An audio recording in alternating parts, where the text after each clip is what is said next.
Detroit is auctioning off 15 foreclosed homes with a starting bid of $1,000. Is this a good deal or an investment trap? Here now is real estate expert Kendra Todd, James Freeman, and John Merrill is also back with us. Kendra, I got to start with you because you are the expert out here. So this is really enticing. It's a lot like eBay. You get on there, they're offering one house per day. You've got the day to bid on it. It starts at $1,000. The pictures are cute. Highlight for me what some of the good deals are. I know you like one, 5109 Kensington. It's 1,600 square feet, and somehow there are 3 bedrooms in there. Well, when you're talking about a real estate auction, it's all relative, because when a home starts being bid on at $1,000, oftentimes it can end up going for well over what the real value of that property is. Now, what's interesting about this particular auction is that the bank is requiring the buyers to renovate and rent these homes within 6 months of purchase. Wow. So I picked properties that required very little renovations, maybe $15,000 in rehab costs because of that short turnaround time. Yeah, because they're trying to make the neighborhoods better. 5500 Kensington is another one that you thought looked like it might be a decent investment. You say it hasn't been totally stripped. That implies that all the rest of them have. Well, the ones that even have pictures of the interiors, I always say that if there's no pictures of the inside of the house, it's worse than what you even imagine. But yes, I looked at the homes that, still had kitchens and baths, that had a garage, that were slightly larger in square footage because you can get more rent for them. 4356 Harvard Street, I like the street. 1,200 square feet. Somehow they've jammed 3 bedrooms into that one as well. You like this one. You say it has great curb appeal. What do you think it's worth if it's starting at $1,000, this one? Yeah.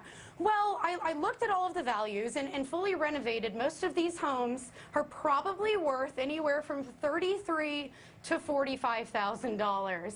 Now, that means that you're going to need to buy this home for $1,000 to $4,000 because these all need a lot of work, and you never know what you're going to get with an auction property once you get in there. While we're looking at number 4 on our list, which is 5301 Harvard Street, so it's just down the street, but Kendra doesn't like this one because she says it has major structural damage, which will cost a fortune to renovate. I want to ask you guys, John, what would you say about it? $1,000? You can get it for $1,000. There's got to be a deal in there somewhere. Well, and for the right subset of investors, there is. I mean, who's the right subset of investors? The ones that are local, the ones that can buy multiple properties, improve a whole neighborhood. She said that the going prices of those properties are like 33 to 45. She said, but if you improve enough of them, maybe you can bring that up to 45 to 60. And so, basically, the leverage is in improving the neighborhood. Let me show you number 5, 4811 Harvard Street. It's 1,400 square feet, 3 bedrooms, 1.5 baths. But Kendra says it needs a ton of work. There's a huge tree they got to remove outside. Seems like the inside's been totally stripped. James, what do you think? Are you going to bid on this one? None of them. I don't even think I can. They only want people in the state. They only want people who are going to. They've got all these rules on now. You got to revitalize them at a certain time. This is why government shouldn't run anything, including auctions. Too many rules. They said they don't want speculators. They don't want speculators coming into Detroit. They want somebody who's going to pick it up and who's going to do something, a little bit something with it and rent it out. I mean, you have the chance to be a landlord. Not a good deal? No, you guys don't like it? The arrival of speculators into Detroit would be good news because it would mean someone expected the home values to actually rise. Right. So they shouldn't have so many rules. Kendra, last word to you real quick. Why should anyone do any of this?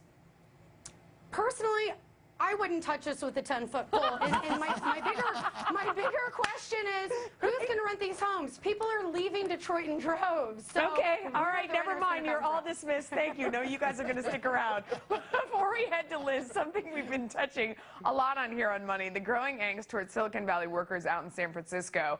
This